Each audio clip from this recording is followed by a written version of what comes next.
అదే RTV app వార్తల్ని క్షణాల్లో చదివే అవకాశం ఉంటుంది. ఒక న్యూస్ పేపర్, ఒక టెలివిజన్ ఛానల్ మీ చేతుల్లో ఎప్పుడూ ఉంటాయి.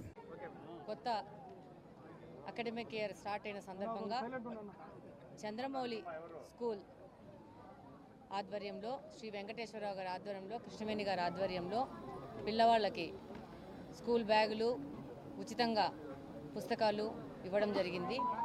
ఈరోజు తెలుగుదేశం ప్రభుత్వము అధికారంలోకి రావడము, ఇక్కడ కడప నియోజకవర్గంలో తెలుగుదేశం అభ్యర్థిగా నేను గెలవడము, అలాగనే మేము ఎలక్షన్లో చెప్పిన విధంగా కడప నియోజకవర్గ అభివృద్ధి, యువత అభివృద్ధి, మహిళల రక్షణ, అలాగనే విద్యార్థుల అభివృద్ధి కోసం పాటుపడతాము.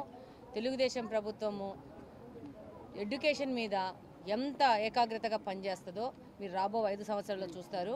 అలాగనే కడప నియోజకవర్గంలో ఉన్న ప్రతి ఒక్క స్కూల్ని విజిట్ చేస్తాము, అక్కడున్న సమస్యలను తెలియజేసుకుంటాము, అక్కడున్న సమస్యల పరిష్కార దిశగా ముందుకు పోతాము.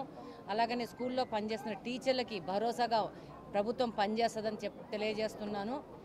అలాగనే పాత ప్రభుత్వం, వైసీపీ ప్రభుత్వము చేసిన విధంగా ప్రతి ఒక్క స్కూల్కి రంగులు కొట్టుకొనేసి వాళ్ళు ప్రతి ఒక్క చోట వాళ్ళ బొమ్మలు వేసుకునే విధంగా కాకుండా అసలు స్కూల్స్ ఎలా అభివృద్ధి చేయాలా, పిల్లల భవిష్యత్తు ఎలా ముందుకు పోవాలా, అలాగనే వాళ్ళల్లో నైపుణ్యాన్ని ఎలా పెంచాలనే విధంగా ముందుకు పోవడం జరుగుతుంది.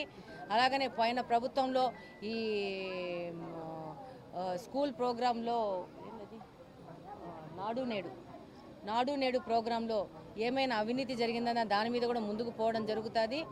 అక్కడ జరిగిన ఏదన్నా అవినీతి జరిగితే అక్కడ ఉన్న ఫెసిలిటీస్ని కూడా చెక్ చేసి ఫర్దర్ ఈ స్కూల్స్ ఎలా డెవలప్ అవ్వాలా, వాటిని ఎలా ముందుకు తీసుకోవాలా, పిల్లలకు దగ్గరగా ఈ స్కూల్స్ ఎలా పనిచేయాలా, వాళ్ళ భవిష్యత్తు కోసం ఎలా పనిచేయాలనే విధంగా తెలుగుదేశం ప్రభుత్వం పని కడప నియోజకవర్గంలో నేను కానీ పని చేస్తానని సందర్భంగా తెలియజేస్తున్నాను. మరిన్ని వీడియోస్ కోసం ఛానల్ ని సబ్స్క్రైబ్ చేయండి, లేటెస్ట్ అప్డేట్స్ కోసం వాట్సాప్ ఛానల్ ని ఫాలో చేయండి అండ్ లింక్ డిస్క్రిప్షన్ లో ఉంది.